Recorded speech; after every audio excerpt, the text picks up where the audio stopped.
I'm Jessica Anne Pressler, and you've tuned into Your Traitor Within, a podcast that exposes the brutal truths of healing, self-discovery, and breaking free from relentless patterns of self-sabotage. Welcome to today's episode of Your Traitor Within podcast. I am thrilled to have an incredibly insightful guest joining us, affectionately known as Dr. Nay. Dr. Nadine Macaluso is a therapist who specializes in trauma healing and personal transformation. Her life story notably inspired the character Naomi Belfort in the film The Wolf of Wall Street. But beyond the big screen, Dr. Nay's personal experiences led her to earn a master's in counseling and a PhD in somatic psychotherapy. She is dedicated to help individuals recover from trauma bonds, complex PTSD, and shame, guiding them toward a healthier and more fulfilling relationships. Dr. Nay is also the author of Run Like Hell, a therapist's guide to recognizing, escaping, and healing from trauma bonds, where she shares practical insights and strategies drawn from both her personal and professional journey. Here to help us explore topics like recognizing toxic relationships, understanding the dynamics of trauma bonds, and offering guidance on safely breaking free from harmful patterns. She also is here to discuss her own Traitor Within. Welcome, Dr. Nay. Oh, thank you so much for having me. I'm looking forward to this. You were in a toxic relationship with Yes. your husband, which Yes. led you to go into understanding the whole dynamic, which is what you've made a life mission, right? To helping others do the same. Yes, yes, yes, yes, yes. It didn't really start out like that. When I met my ex-husband, the Wolf of Wall Street, really he was just so crazy and our life was so insane that I put myself right into therapy. I Hmm. didn't know what I was entering into, but I knew that it was much more than I could manage. So that was when I actually began my first foray into therapy at 23 years old. So that was great coping skill. I mean, that you knew enough that that you would Yeah. ask for support. Yeah, yeah. I grew up in a very psychologically oriented home. My mom was very into psychology and reading Jung and Freud in the 70s. So I was trained to be open to that way of thinking, in a good way. And yeah, thank you for saying it was a good coping mechanism because I had plenty of bad ones too. But but that one was a good one. And that really started me on this I guess self-actualization quest, all those years back. But at a very young age. I mean, many Very, yeah, very young age. So you're getting support, yet you still stayed in a relationship that Yes. was very toxic and Yeah. self-destructive. Because here's the thing is that when you're in a trauma bond, which is a toxic, dysfunctional relationship where one person wants to have power and control over the other one, I really believe that I went to therapy at that point to manage it. Because you have to remember back then, nobody was talking about narcissism. I mean, we weren't even talking about boundaries, which, in retrospect seems so crazy. I didn't know I could say no. So, and I think my therapist was quite right in that I think she knew that if she told me to leave, I would have left therapy, Uh-huh. Right. right? Because it's really for the individual to want to leave and get out of the trauma bond. It's their choice alone. So do you feel the therapy was doing something to help manage? Yes. Oh, yeah. I do feel like it kept me alive, honestly, and Okay. it kept me sane. And did you feel that you were healthy when you met your ex? Did you? I think I was as healthy as any 22-year-old could be, right? I mean, we know the brain isn't even fully developed yet till 25. I was still so young and naive, and I really didn't know who I was, Right. but I wasn't, I think I genuinely liked myself. I mean, I was having fun in New York City, modeling, partying, um, had great friends, had good connection with my family, my mother and my brother at least, and even my dad, even though he's a true Disneyland dad. So I would say my life was relatively normal. Hmm. And the reason I wanted to ask that question is you can take extremely healthy individuals and still be stuck in a traumatic bond with a pathological lover. right? Yeah, yeah. I wasn't addicted to drugs. I wasn't an alcoholic. I didn't dislike myself. I mean, I was certainly insecure and let's say afraid of like life and what was going to happen with my life, and I had hopes and dreams.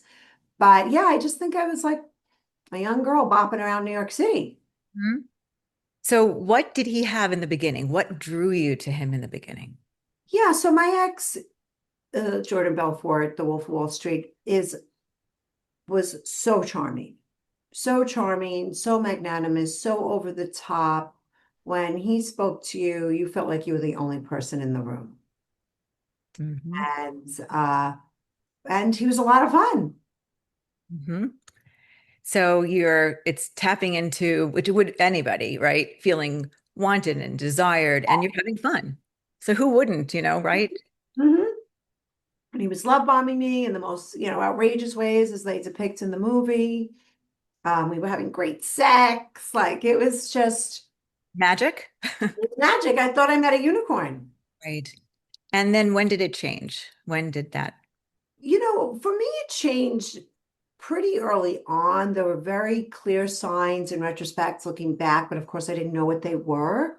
He was very dominating. He started to get very controlling and very dominating and intimidating, and wanting to control my time, monopolize my time, control my friends. And he wanted to get married right away and say, if you're not going to marry me, I'm not going to date you. And Oh, he wanted to have children right away. And if you're not going to have children with me, I'm not going to marry you. So there was all this domination and intimidation and threats really right from the beginning. But back then, I just thought, oh, I mean, I would get angry. So we would certainly have fights over these things because they're very serious values, right? But he would win, his rage was bigger than mine. And then I would just be like, oh, he just loves me so much. right. And that's the message, right? Yeah, That interpret this as love. right. I read this as love. I read his jealousy and possessiveness and my ignorance as love. Mhm. Yes, and I get it. I Let's do. Right, right. Right. So, but part of you was feeling uncomfortable also because you said Yes. initially you get angry, but then you would succumb to whatever he. Yeah, yeah, I would get angry. I am from Brooklyn, so I do have an independent streak in me. And I was outraged by it, quite frankly.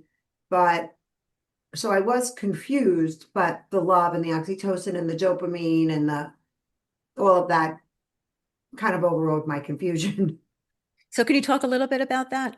About the chemical, what happens during a trauma bond? Oh, yeah, sure. So initially, that oxytocin, the dopamine, those feel-good neurotransmitters, hormones, your body and brain and mind and nervous system just get flooded with them, Mhm. right? And that's the high of the trauma bond. But then when the threatening would come, that's when all the cortisol and the stress hormones would come in, and I would go to that real low. Mhm. And so that really creates really a physical addiction inside of us. And we call that when your lover is extraordinarily nice and extraordinarily cruel, intermittent reinforcement. And it's the intermittent piece that makes it particular. Yes. Right. And that's why it drives me crazy when people say a cycle of abuse, because if it was a cycle, you would know when it was coming. Right. This could be over, you put too much mustard on my bologna sandwich. Right. You know, this could be over nothing. Mhm. Yeah. So you're in this trauma bond. You don't understand it yet, but you're getting some support with therapy. Whether he, I don't know what it was a male, Yes. was helping you survive in Yes. this relationship. And but you're being abused and it's getting, I'm assuming, progressively worse. Yes. Escalating. Correct. And I'm asking this because I know a lot of people have difficulty leaving. When you did finally leave, did you have a period of adjustment? I did not have, I mean, I was so happy to get out of there that honestly, you could have put me on an island with my two kids by myself and given me leaves to eat. Hmm. Of course, it was scary leaving, but it was scarier staying in it, honestly, by the end. And there's always, like, I can't believe this ended. There's grief around this fantasy that you have around this relationship that I felt was going to be, for the rest of my life. And can be very challenging. A lot of women do long for their ex after they leave. I did not have that. Mhm. I was done, done, done, done. Did you need to take time to grieve, or you were just done, done, done? Like you grieved during the relationship? Did you have? I grieved during the relationship, and I did check myself into a clinic after I left him for 5 days. I went to a clinic at the Karen Foundation called Breakthrough, where I really worked on myself and I learned about my family of origin. I learned I could say no. I learned about boundaries. So I did do dive in and do some very deep psychological work. And so I got like a short condensed version of it there. And of course, it still continues afterwards. But again, I was so ready to leave. And I Mhm. had been doing work the whole time, right, in therapy, Right. Yes. that I didn't have that, what I witnessed with so many of my patients and community members, this deep longing for their pathological lover, which is very confusing too. Yes, I can understand. Yes. Yeah, yeah, but I did not have that. Mhm. But it sounded like part of that was you did the work even before Yes, you yes, started yes, the yes, process. and doing it all along and then checking myself into that place. So I was on top of my game as much as I could be, and still with that, it was horrifying, scary, traumatizing. It still doesn't make it easier. I just didn't have that piece of longing for him. Mhm. So were there parts of you just combining a little bit? So I know when it comes to a trauma bond, it's a chemical addiction. I mean, it's literally, Yes, yes. but do you think there was any messaging and modeling from childhood, any part of you a traitor within? Because someone that didn't teach you boundaries, someone that may have said, you'd be a good wife, or any kind of message, and maybe not, that occurred when you were younger that also participated in. Yeah, so for me, it was interesting. So I was raised by, like I said, a very psychologically oriented mother who left my father, and she was a real feminist. Oh. So I actually had that modeled for me to leave, which I'm very grateful for. But what I think my traitor within was that my parents had me when they were 19 and 20. Mhm. So they were babies. I mean, Yes. when I went to my kids' dorm rooms at 19 and 20 and thought this is where I could have lived, like this is the mentality of my parents, Mhm. I nearly had a heart attack. But I was never abused or yelled at, but I know I was neglected, Mhm. right? Because how could a 19-year-old and 20-year-old know what to do with me? They couldn't. Right. And so I know that there was a deep implicit message of I don't have needs. Okay. My needs, I was like, I don't have needs. Everybody else has needs, right? Because I had suppressed the fact that I have needs because they weren't getting met on some level, hmm right? So there was some level of emotional neglect going on, even though my mother was very much a great mom. My dad was a jerk.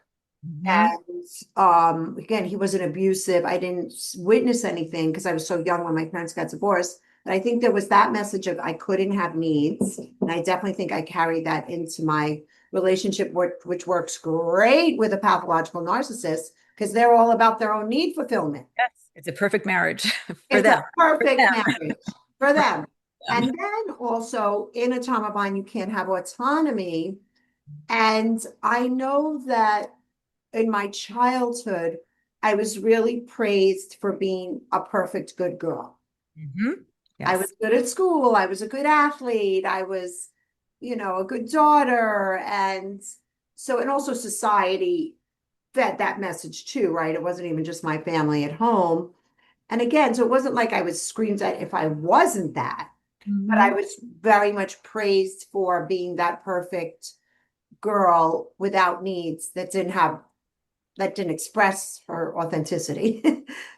hmm Right? So it's not the typical abuse that you would think of necessarily. Looks great on the outside, right? Right. But Sends still, a message. that's my traitor within because then I realized I can have needs. I must have autonomy. But those were two perfect things to not have within this trauma bond. Right. Absolutely. Also, your mother being, I'm just asking, psychologically Yeah, savvy and you not feeling you have needs, and that means other people have needs, but you don't. right. Did you excuse behavior because you felt sorry for him or you understood his pain? Exactly. Exactly. My mother actually raised my brother and I to be highly empathetic. I mean, the teachers would say to her, "You raised the most compassionate children."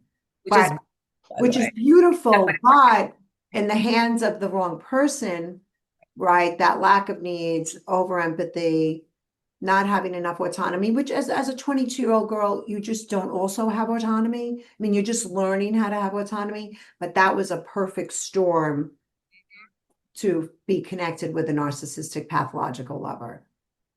so there is the marriage of the traitor within and Yeah, bonding with the pathological lover. right.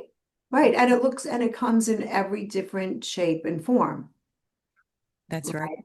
right? So but that's why it's good to understand yourself, because when women come to work with me, I always say, okay, of course, I teach them about the pathological lover, but enough about him. Hmm. Yeah. Let's turn the mirror back on you. Who are you? What are your needs? What do you want? What do you long for? I praise that. I truly do because I know as I was in many of those relationships, when I'm in it, and I believe other people as well, it's all about them. Right, You're just ruminating. It's all about how can you make peace? How can you walk on, because you're walking on eggshells. How could you make this work? How could you take care of right. their needs? It's just everything's about them. So for you to do that and say, okay, we need to understand this because you need to have knowledge that it's them, not you, and all that. But Right. tell me about, let's figure out you. It is Yes, giving them the confidence and the knowledge and skills for their entire future after that. that's right. That's right. How, That's right. how would I always think that if we're not taught to parent, how would you help a young person gain these tools so that they don't hopefully prevent either getting into a relationship like this or if they're in one, get out, how would you help them? Yeah, and so what I do, and that's really one of the whole reasons why I wrote my book, right? Not just to help people heal after a trauma bond, right, as a preventive mechanism, because believe education leads to empowerment. And so when a woman comes to me, I have them take tons of assessments. What's your attachment pattern? What are your personality traits? And what's your developmental trauma? Mhm. So now I have a map. We have a collaborative map of who they are. Mhm. And so then we could look at what is your traitor within, or what I would call your defenses or adaptive survival styles, right? Because everybody has their own, and you need to know what yours are. What are your triggers? What are the messages that you were given, right? What are your default emotions? Do you ruminate too much? So we start to really look at them as their own science project. Mhm. Yeah. Do, like Freud said, like a deep excavation of their unconscious, Mhm. the things that are driving their behaviors that they have no idea why they're doing them. Mhm. Yeah. Yes. That's wonderful to do that. Yes. So, and then if someone comes to you and they're coming out of a relationship, Oh, yeah. how do you help them? Yeah, that's pretty much the same thing. Except I really work a lot more with them also on shame, Mhm. because there's so much shame when you're in a trauma bond, when Mhm. you've left a trauma bond, as you heal, because the pathological lover, as we know, is always blaming you for everything, right? So then you start to internalize the blame, you start to beat yourself up, then society beats you up. Why'd she stay? Mhm. Why did you leave? So I really start to work with their shame, and we attack that really, which is a funny word, but through self-compassion. Teach Mhm. them the skill of self-compassion, of speaking to themselves as they would a good friend. They've already been abused in a relationship. They don't need to keep abusing themselves internally. So when I came up with this idea of Traitor Within, I was criticized actually by my editor. I was criticized that I was blaming the victim, and and I explained to him, and of course now he's at a very different place, that it's Yeah, not blaming the victim. It's knowledge, and knowledge, as you said, is your superpower. It's to get right, knowledge and empowerment to Right. actually make a change, and to have an understanding of self, because you can't control another person, but you can make choices That's right. yourself. And the victim is the victim in that, um, Yeah. you are being manipulated. You are with a person who is, I'm trying not to judge, Who who was abusive or is controlling? okay. Yeah. Yeah. That's Yeah. not your fault, but you do have to empower someone, you have to acknowledge it. But with that, some compassion, because I look at the traitor within as a friend who's trying to help. They're there. Right. They're not trying to hurt you. They're trying to help you, but they have the wrong information, the wrong guidance. They're very tunnel visioned. And Right, right, right. No, I totally hear what you're doing. And here's the thing, it's like when we are younger and we are living in an environment where there's abuse or neglect, emotional, physical, a shaming, invalidating environment, children do come up with these mechanisms, right? These skills, these behaviors that initially do work. They are adaptive, but over time, they become the traitor. correct, exactly right. They become too rigid and we don't need them anymore, but we're still utilizing old mechanisms in a new life. In relationships or situations that don't need them. That's As- right. That's right. Yeah, I know. I totally understand that and recognize that. Maybe he just need to learn a little bit about psychology, which is what we're here for. Yeah. right. Yeah. So is there anything that you would like to share before we close today? I just want to, if you're listening to this and you're in a trauma bond and you're thinking you're feeling hopeless, that's totally normal. And just know that there are three symptoms: loss of self, cognitive dissonance, and CPTSD symptoms. And so that can feel overwhelming. However, look for the helpers, Mhm. right? We're having this conversation. We're helpers. There are helpers out there that are there and willing and able to help you. Reach out to the right ones, the Mhm. ones that this is their area of expertise, and that just know that you're not alone because there are millions of women everywhere, unfortunately, suffering with this.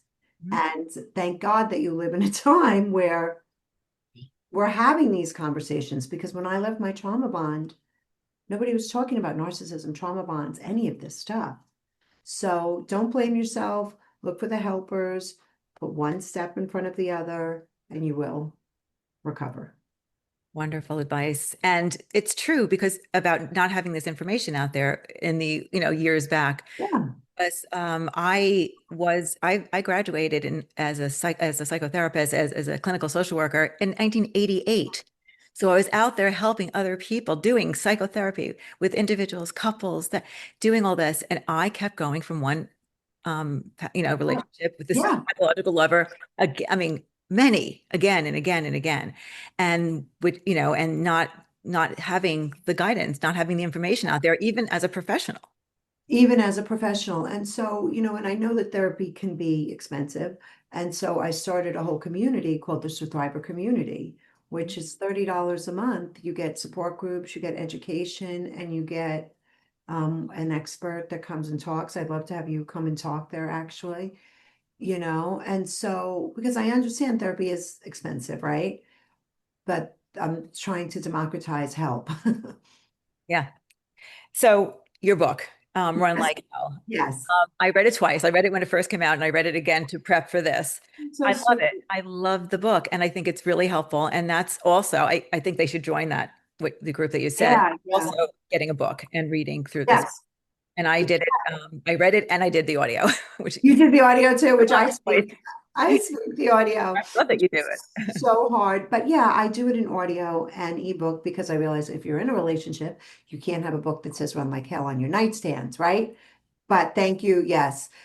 The book was the hardest thing to do, but I'm glad I did it. Yes, and it will help so many people because they will see themselves in the book, and you have strategies and you have ways of just it's every chapter is a wealth of knowledge. And you Oh, also have people can leave it and take tests to, that's right. and just a wealth of knowledge. So I definitely recommend getting this book, joining that. I'm going to put in the show notes. Such an honor. Thank you so much. Thank you so much for having me. Have a lovely day.